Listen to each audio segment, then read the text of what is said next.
नमस्कार साथियों। एक दिल्ली का मॉडल, एक गुजरात का मॉडल, दोनों मॉडल आपस में टकरा रहे हैं क्या? या फिर यह कहे मौजूदा वक्त में भारत की राजनीति ही करवट ले रही है, जिसमें केजरीवाल की राजनीति को इस देश के तमाम राजनीतिक दलों ने आत्मसात कर लिया और यह कहते हुए कर लिया कि हम कॉर्पोरेट को क्यों दें, हम तो लोगों को बांटेंगे, हम तो जनता को देंगे। तो सब कुछ मुफ्त की राजनीति भारत देश के भीतर दिल्ली मॉडल से निकल करके जो बाहर आई, उसने इस देश के तमाम राजनीतिक दलों को लुभाया और फिर जाकर के जनता के साथ वह खुद को जोड़ने लगी। इसी दौर में भाजपा जो जनता के साथ जुड़ करके राजनीति करती थी, सत्ता में आने के बाद वो धीरे धीरे जनता से कटने लगी, दूर होने लगी और एक ही चेहरा, एक ही व्यक्ति, एक ही सत्ता, एक ही विचारधारा वर्तमान दौर में लगातार गूंजने लगा। वो मॉडल गुजरात का था, वह चेहरा पीएम नरेंद्र मोदी का था, वह विचारधारा सत्ता की थी। यानी यह कहे कि इस दौर में बाकी कोई भी चीज मायने रख ही नहीं पाई। तो क्या वाकई में अब एक ऐसी परिस्थिति में भारत देश की राजनीति आकर के खड़ी हो गई है जहां पर 2024 के लोकसभा चुनाव को लेकर के वह करवट लेना चाहती है, या फिर करवट सत्ता के अनुकूल हो, इसके लिए अलग अलग बिसात इस समय मोदी सत्ता ने बिछाई है?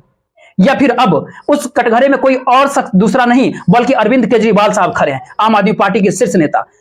कल अरविंद केजरीवाल साहब को ईडी के सामने पेश होना है। इससे पहले वो सीबीआई के सामने पेश हो चुके हैं। वो अप्रैल का महीना था, सुबह 11 साढ़े 11 बजे के आसपास पहुंचे थे और रात के करीब करीब 8-9 बजे के आसपास उन्हें मुक्ति मिली थी। यानी 9 घंटे के करीब सीबीआई पूछताछ उससे कर चुकी है। उससे पहले मनीष सिसोदिया साहब जेल जा चुके हैं और उस पूछताछ के बाद संजय सिंह जेल जा चुके हैं और मामला वही शराब नीति में है, जिसको लेकर के इससे पहले कभी 100 करोड़ रेंगते थे तो कभी 200 करोड़ की बात होती थी और होते होते बात 338 करोड़ तक आके चली गई। तो ईडी पूछताछ क्या करेगी? क्या वाकई में ईडी ने किसी सादे कागज के ऊपर यह लिख दिया है कि सभी को जेल के अंदर जाना है और उसी प्रक्रिया के तहत पहले मनीष सिसोदिया, फिर संजय सिंह और अब अरविंद केजरीवाल का नंबर है? या फिर किसी सत्ता ने उनके हाथ में सादे कागज पर नाम लिख करके दे दिया है कि आपको कार्रवाई ऐसे करनी है कि बाकी कार्रवाई हम कर लेंगे? तो क्योंकि वर्तमान समय में राजनीतिक डील बखूल करके हो रही है, वो भी भ्रष्ट लोगों के साथ। भ्रष्ट लोगों के साथ इसलिए भी जिक्र है कि इस भारत देश के भीतर में विधायक बिक जाते हैं और उनके ऊपर कोई भी कार्रवाई नहीं होती है, खरीदने वाली मोदी सत्ता ही होती है, क्योंकि वो कर्नाटक का जिक्र हो या फिर मध्य प्रदेश का जिक्र हो। और इसी परिस्थिति में ज्योतिरादित्य सिंधिया के 7 विधायकों का एक खेमा निकल करके सत्ता को पलट देता है और दिल्ली में कानून हो, नियम कायदे हो, चुनाव आयोग हो, चू तक नहीं बोलती है। अगला करा महाराष्ट्र के अंदर नजर जब आता है, देखिए महाराष्ट्र में झांकिएगा, खुले तौर पर पीएम मोदी जिस भ्रष्टाचारी को नाम लेते हैं, उन्हीं भ्रष्टाचारियों के साथ जोड़ करके उनको डिप्टी सीएम बनाने से भी बिल्कुल नहीं चूकते। राजनीति के इस डील की स्थिति में क्या नया नाम केजरीवाल साहब का है? और एक ऐसी डील और एक ऐसा ऑफर केजरीवाल के सामने इस मौके पर आकर के खड़ा है जहां पर उन्होंने नहीं माना अगर तो जेल जाएंगे, अन्यथा वो साथ खड़ा हो गए थे 2024 के लोकसभा चुनाव में भाजपा के जीत पे मुहर इसी दौर में लग जाएगी।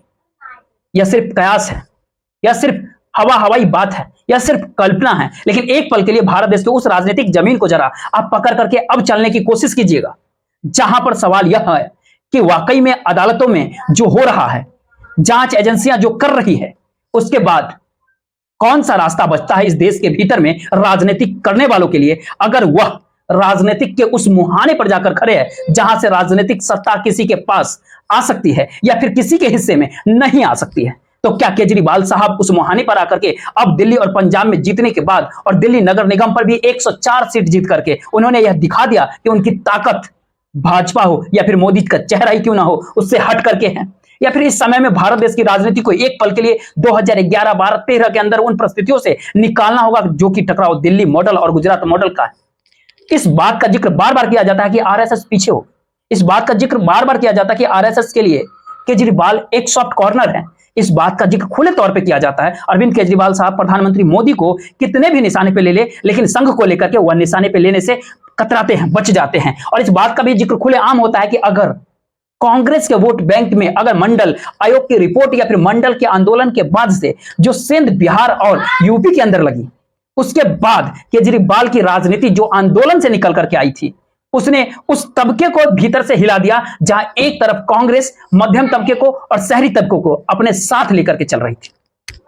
और अब भाजपा के सामने यह सवाल बहुत बड़ा हो चला है कि अगर 2024 के लोकसभा चुनाव उसकी सत्ता अगर नहीं आई तो फिर जाकर के उस तमाम परिस्थितियों का क्या होगा जो बीते 9 सालों में खड़ी की गई। तो क्या इसीलिए एक सॉफ्ट कॉर्नर अरविंद केजरीवाल साहब है? क्या इसीलिए अरविंद केजरीवाल साहब को फंसाया गया क्योंकि 1 रुपया भी मिला नहीं है? मनी ट्रेल कहां है इस बात को किसी को कोई पता नहीं, लेकिन अब ध्यान दीजिए कि लोअर कोर्ट को जितना काम करना था कर लिया, जो राउज एवेन्यू में है, दिल्ली हाई कोर्ट को जितना करना था वो कर लिया, सुप्रीम कोर्ट को जो करना था वो उसमें कर लिया, तो कानूनी तौर पर कोई रास्ता कहां बचा है? इनकम टैक्स डिपार्टमेंट के पास, सीबीआई के पास और सीबीआई के बाद अब ईडी, इन तीनों ने अपने तौर पे कार्रवाई आम आदमी पार्टी की शराब नीति को लेकर के किया, लेकिन बहस की गुंजाइश इस दौर में बची नहीं रही है। लेकिन मौजूदा समय की राजनीतिक सत्ता जो चाह रही है उसी के अनुकूल इस देश के भीतर की जांच एजेंसियां जो है या फिर कानूनी खाके जो खड़ा किया जा रहा हो उस सब कुछ सत्ता के अनुकूल कैसे हो जाती है, कैसे यह लगने लगता है, या फिर समूचा पत्रकार उसके बाद डमरू बजाती है कि देख लीजिए यही तो है लोकतंत्र जिसके अंदर कानून अपना काम करती है। राजनीतिक सत्ता के लिए मिजाज जो है इससे पहले कभी भी ऐसी नहीं होती थी, और इसलिए कुछ सवाल वर्तमान समय में कुछ बड़े हो चला है। सवाल केजरीवाल जब ईडी के पास कल पूछताछ के लिए पहुंचेंगे तो आम आदमी पार्टी ही हल्ला कर रही है कि उनको गिरफ्तार कर लिया जाएगा, कोई बाहरी व्यक्ति ऐसा नहीं कह रहा। तो आम आदमी पार्टी की राजनीति की 2023 में दिशा क्या होगी, ये सवाल है।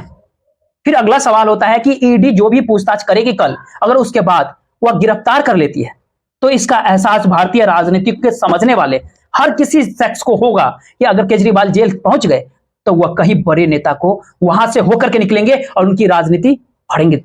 या जो सोचते हैं कि दरअसल आम आदमी पार्टी की रीढ़ अरविंद केजरीवाल हैं, जी नहीं, अरविंद केजरीवाल साहब की राजनीति को भारत के तमाम राजनीतिक दलों ने जो इस समय वर्तमान समय में इस्तेमाल किया है वह है, और उनकी मौजूदगी जो है तमाम विपक्षी राजनेताओं के दल और राजनीतिक दलों के साथ मुफ्त में जो दिए जा रहे इन परिस्थितियों के सहारे बार बार उभर करके सामने आए। भारत देश को चलाने का विजन केजरीवाल के पास नहीं है तो क्या कांग्रेस के पास है? क्या भारत देश के किसी भी छात्र सहयोगी दलों के पास है? किसी भी दूसरी राजनीतिक दलों के पास है? और भारत देश इस रूप में जब आगे चल रहा है जिसको मोदी सत्ता चला रही है तो देश का क्या हाल है यह भी आपसे छुपा हुआ नहीं। तो राजनीतिक दरअसल उस परसेप्शन के साथ आगे बढ़ती है जहां लोग धीरे धीरे धीरे धीरे कौन हो चला, गुजरात छोड़ करके दिल्ली आ गए पीएम मोदी और अमित शाह, लेकिन गुजरात की राजनीति में सेंध कांग्रेस नहीं लगाई। क्यों नहीं लगा पाई? क्योंकि वहां पर मौजूद कांग्रेसी भी भाजपा के सत्ता के अनुकूल हो गई है। यह दरअसल एक ऐसी डील है जो भारत देश के भीतर में नजर आता है। और सवाल इन तीनों चार सवाल से बड़ा सवाल यह होता है, क्या अरविंद केजरीवाल साहब के सामने जो नई डील रखी जाने वाली है उसमें अरविंद केजरीवाल साहब की भूमिका क्या इतनी बड़ी है कि वह भारत देश के भीतर मौजूदा विपक्षी दलों के गठबंधन को, इंडिया को डिगा सकते हैं? यह सवाल हर किसी के पास है, क्या यह डील होगी? फिर अगला सवाल होता है कि उस गुजरात में आम आदमी पार्टी ने अपने उम्मीदवारों को खड़ा किया था, जितने परसेंट उनको वोट मिले उसके बाद आम आदमी पार्टी राष्ट्रीय पार्टी के तौर पर मान्यता प्राप्त हुआ। अब उसने राजस्थान में भी उम्मीदवारों को खड़ा किया, मध्य प्रदेश के भीतर भी उम्मीदवारों को, छत्तीसगढ़ के भीतर भी किया। इन तीनों जगहों पर आम आदमी पार्टी का जनाधार नहीं है। और महत्वपूर्ण बात यहां पर यह भी होती है कि मध्य प्रदेश और राजस्थान जो है, मध्य प्रदेश की करीब करीब 39 सीटें और राजस्थान के करीब करीब 25 सीटें एक ऐसी सीट है जहां पर बहुत ही मार्जिन से कांग्रेस और भाजपा जीती थी, जहां पर आम आदमी पार्टी के उम्मीदवार नहीं। तो जनाधार है नहीं, इंडिया के साथ आप शामिल हैं और कांग्रेस और भाजपा टकरा रही है, तो संदेश क्या यहां आता है? क्या इस तरीके की हानि पहुंचाने की दिशा में डील है? जी नहीं, ऐसा नहीं, ऐसा भी डील नहीं। सवाल है 2024 के लोकसभा चुनाव और उसके बाद भारत देश की राजनीति का इसलिए बड़ा हो चला है मुद्दा क्योंकि इस समय में पीएम मोदी सत्ता द्वारा जो भी डील जिस भी पॉलिटिकल पार्टी के साथ, जिस भी राजनीतिक दलों के साथ में किया गया उसके भीतर पैसा मायने रखते ही नहीं था, क्योंकि इतना पैसा इस समय में भाजपा के पास आ गया है। यह तमाम दूसरी पाइपलाइन जो पैसा आने की जो थी वो दूसरे राजनीतिक दलों से कट चुकी है, तो पैसा मायने रखता ही नहीं। और पैसा जितना इससे पहले की राजनीतिक सत्ताओं और पॉलिटिकल पार्टियों के पास जो जाता था और यह कमाया, उन नेताओं के साथ आप डील क्या हो सकती है? यही डील हो सकती है, हम आपके संपत्ति पर आंच आने नहीं देंगे, आप हमारे लिए खड़े हो जाइए। तो क्या इसीलिए ज्योति आदित्य सिंधिया खड़े हो गए थे? क्या इसीलिए मायावती खामोश हो गई थी? क्या इसीलिए बहुत उग्र होकर के अखिलेश यादव नहीं बोलते हैं? क्या इसी का अंदेशा है जिसमें शरद पवार साहब खामोशी बरत लेते हैं? क्या इसी का संदेह है जो ममता बनर्जी इंडिया अलायंस के भीतर भी एक नए तरीके की बिसात बिछाने की कोशिशें करती है, जहां वो नीतीश कुमार के विरोध भी करती है और अपने तरीके से अपने भतीजों को लेकर के बीच बचाव की स्थिति में भी आ जाती है? तो बचा है यहां पर कौन? और जब भारत देश के भीतर में चुनाव आयोग और सुप्रीम कोर्ट तक के भीतर महाराष्ट्र का मामला, चाहे वो शिवसेना का हो या फिर एनसीपी का हो, जितने लंबे दौर से गुजर रहा है, क्या यह सब कुछ इस देश के राजनीतिक दल देख नहीं रहे हैं? जिनको आने वाले समय में राजनीति करनी है, क्या वह इन बातों को समझ नहीं पाते हैं? तो कौन सा डील, कौन सा ऑफर वर्तमान समय में केजरीवाल के सामने आकर के खड़ी होगी? यह सवाल हर किसी के जहन में है और हर किसी को परेशान कर रहा है। लेकिन इस बात की गारंटी कोई भी दे सकता है कि केजरीवाल एक कद को बढ़ाने के लिए अगर एक वक्त आरएसएस खड़ी हो, और जिस समय आरएसएस खड़ी थी उस समय आरएसएस को भी नहीं पता था कि करप्शन को लेकर के भारत देश के भीतर में सत्ता परिवर्तन हो सकता है। और उस आंदोलन के बाद भी पीएम मोदी ने करप्शन को अपने भाषण का हिस्सा बनाया, और जब उन्हें पीएम मोदी पद के उम्मीदवार के तौर पर गोवा के अंदर ठप्पा लग गया, आंदोलन कहीं से खड़ा होता, उसको लाभ उठाने की किसी और ने सोच ली। और 2024 के भीतर चुनाव के जीत के बाद दिल्ली के भीतर जिस करप्शन पर नकेल कसने के लिए आंदोलन शुरू किया गया था, वहां के जनता केजरीवाल के साथ थे। उस आंदोलन के परसेप्शन से उठाए गए लाभ में भाजपा के साथ नहीं थे, क्योंकि उस समय आम आदमी पार्टी के भ्रष्टाचारों की लिस्ट में कांग्रेस के नेता भी थे, भाजपा के भी नेता थे। 20 लीडरान का नाम उस समय में अगर जाइएगा तो वर्तमान समय में जिस तरीके से राहुल गांधी अडानी का जिक्र किया करते हैं, याद कर लीजिए आप, उस समय में अंबानी का जिक्र अरविंद केजरीवाल साहब करते थे। यहां तक कि वह भी एक कागज निकालते थे, कहते थे उसमें अकाउंट नंबर लिखा हुआ है स्विस बैंक। सब कुछ हवाई हो गया, सारी चीजें लुप्त हो गई। भारत देश की राजनीति बदलने लगी, लोगों का आंदोलन पर से भरोसा उठने लगा। भारत देश की राजनीति के भीतर में जनता को, लोगों को, आम लोगों को कौन कितना ज्यादा दे सकता है मुफ्त में, यह स्थिति राजनीतिक तौर पर एक मोटी लाइन के तौर पर उभरने लगी। और सत्ता संभाले हुए बीजेपी भाजपा को लगने लगा कि अगर कॉर्पोरेट नहीं तो उनकी सत्ता नहीं, अगर कॉर्पोरेट नहीं तो इकोनॉमी की साइकिल चलेगी कैसे। यह एक ऐसी राजनीति थी जो एक ही पल में, एक ही झटके में भारत देश के भीतर जो भाजपा से, जो जनसंघ से निकली, आरएसएस के सोच से निकली, वह एक ही पल में बदल गई।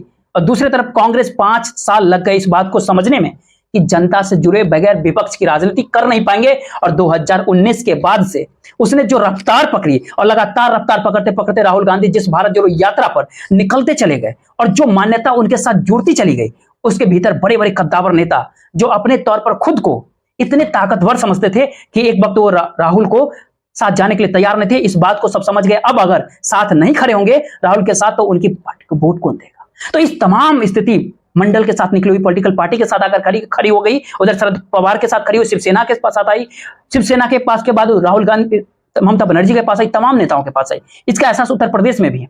इस बदलती हुई राजनीति के भीतर में क्या केजरीवाल की राजनीति को साधने की कोशिशें जो है, या फिर केजरीवाल की राजनीति को खत्म करने की कोशिश है, या फिर केजरीवाल की राजनीति को एक अपने अनुकूल कवच या हथियार कहे बनाने की स्थिति में क्या पीएम मोदी और सत्ता जो आरएसएस जो आकर के इस समय में खड़ी हो गई है। लेकिन उसके एवज में क्या वाकई एक ऐसी परिस्थिति बनाई गई है जिस परिस्थिति का मतलब बिल्कुल साफ होता है कि उसमें एक के बाद एक नेता जेल जाते चले जाएंगे।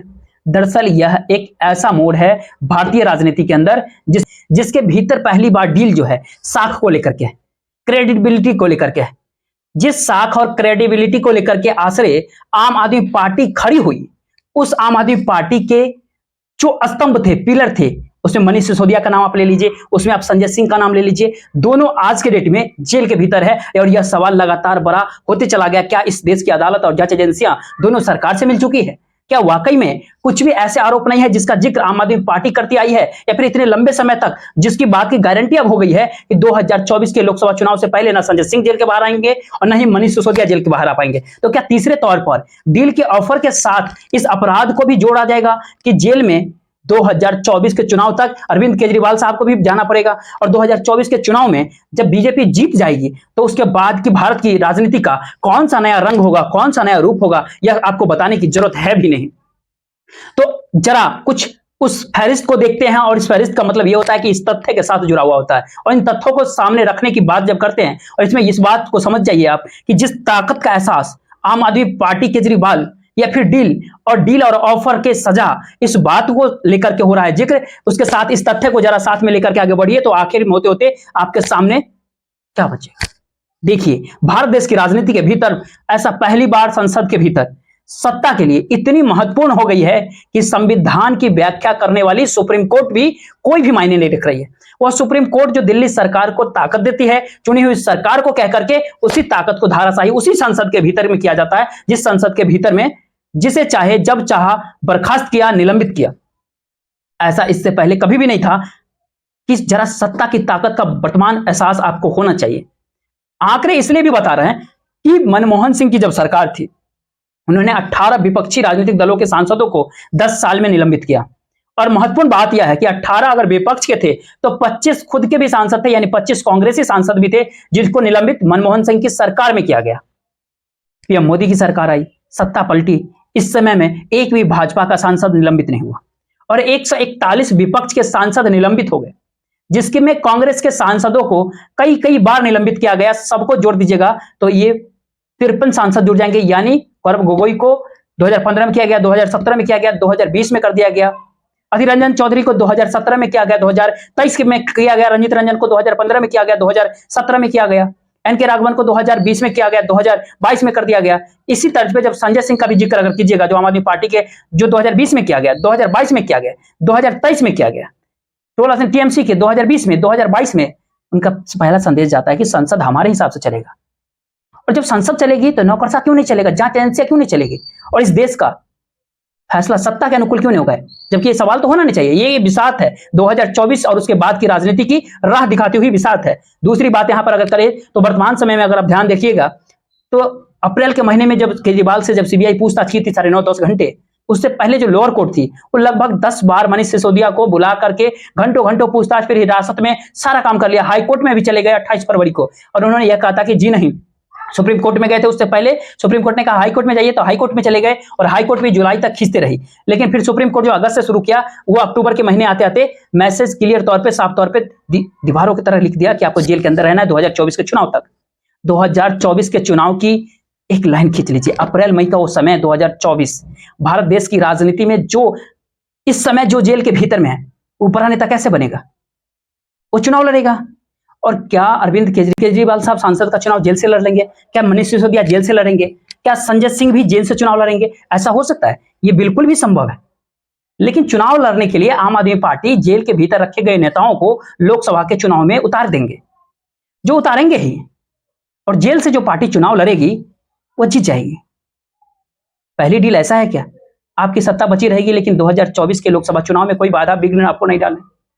लेकिन उससे पहले जो आप कर सकते हैं अपने तौर पे कर लीजिए, हम आपके साथ खड़े हैं, सियासी तौर पर नहीं, उस राजनीतिक तौर पर जिसमें केंद्र से बहुत मदद मिलती है। क्या ऐसा डील है? ये जरा मुश्किल सवाल है। मुश्किल सवाल इसलिए भी है कि जब साथ में क्रेडिबिलिटी को खत्म कर दीजिएगा आप, और उस समय की क्रेडिबिलिटी को जरिए अगर अपनी राजनीति को जीत को जोड़ते रहिएगा, दिल्ली मॉडल हो कि राजनीति जो थी, जो शुरुआत से निकल करके आई, वो मोरल एस्पेक्ट के ऊपर चली गई। लेकिन धीरे धीरे करके देखिए कि कैसे वो पैसे के आसरे चलती चली गई, जिसमें खासतौर पर अरविंद केजरीवाल मुख्यमंत्री ने अपना घर बनाया तो उसका जवाब देने की स्थिति में वो नहीं थे। ये तथ्य है, ये फैक्ट है। तो क्या राजनीति के एक पुर्जे की स्थिति में वो आकर के खड़े हैं? यानी भारत की राजनीति के भीतर में तमाम राजनीतिक दल सिर्फ एक पुर्जा है। पहली बार जो रिमोट जो है उस राजनीति का पीएम मोदी के साथ है, जो यह कह रहा है कि इस पुर्जे के बगैर यह देश चल सकता है। तो डील ऐसा क्या है? पहला डील तो ऐसा है कि 2024 के लोकसभा चुनाव में कोई विघ्न न आने पड़े, और आम आदमी पार्टी तैयार है, जो जेल के अंदर होगा और लोकसभा चुनाव सीधे लड़ेगा जेल से। और यह संदेश भारत देश के अंदर बहुत बड़ा है। ये घबराहट, ये फुसफुसाहट भाजपा के सामने आकर के खड़ी। कैसे रोके, क्यों रोके, किस रूप में रोके, क्या डील करनी है, डील का बड़ा ऑफर क्या हो सकता है? हर किसी के साथ डील तो थी, नेताओं की एक लंबी फहरिस्त है, चाहे वो नवीन पटनायक हो, चाहे जगन रेड्डी हो, चाहे चंद्रबाबू नायडू साहब हो, चाहे केसीआर साहब हो, चाहे ज्योतिरादित्य सिंधिया हो, चाहे इस समय में वर्तमान समय में अजित पवार साहब हो, चाहे सिंधे हो। अब जरा ध्यान से देख लीजिए, हर किसी के साथ एक न एक डील है। उस डील के दायरे में पहली बार एक राजनीतिक पार्टी और उसके प्रमुख स्तंभों को, पिलरों को लाकर के खड़ा किया जाएगा, यह किसी ने सोचा था? और यह रेड और यह परिस्थिति जो साफ तौर पर कहती है कि जो ईडी और सीबीआई की फाइल के जो पूरे दस्तावेज है, उसके भीतर इसकी जानकारी साफ तौर पर यह निकलती है कि इस देश के भीतर में अगर आपने lower court, high court, supreme court, IT, CBI, ED के जरिए ही भारत देश की राजनीति को समझने की कोशिश किया है, तो आप बहुत भूल कर रहे हैं। यह वह राजनीतिक नहीं है जिसके भीतर आप माध्यमों को खोजिएगा, इस देश के संस्थाओं को खोजिएगा और रूल ऑफ लॉ को खोजिएगा। थोड़ा वक्त के लिए इसको आपको भूलना पड़ेगा।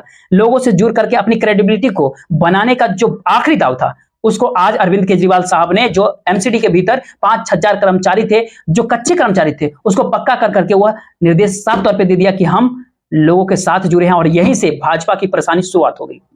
तो यहाँ पर डील क्या होता है? डील क्या यह है कि वर्तमान समय में अरविंद केजरीवाल की ताकत में इजाफा हो, या फिर डील यह है कि अरविंद केजरीवाल साहब की ताकत को खत्म कर दिया जाए? डील यह है कि इस वर्तमान समय में भारत कमजोर हो जाए, यानी इंडिया अलायंस कमजोर हो जाए। इस बात को लेकर के चाहे इंडिया जितना मजबूत रहे, उसमें कई एक ही झटके में नजर आने चाहिए कई चूक। इसकी बड़ी कारण इस देश भर के फैली हुई कांग्रेस का ऑर्गेनाइजेशन है, संगठन।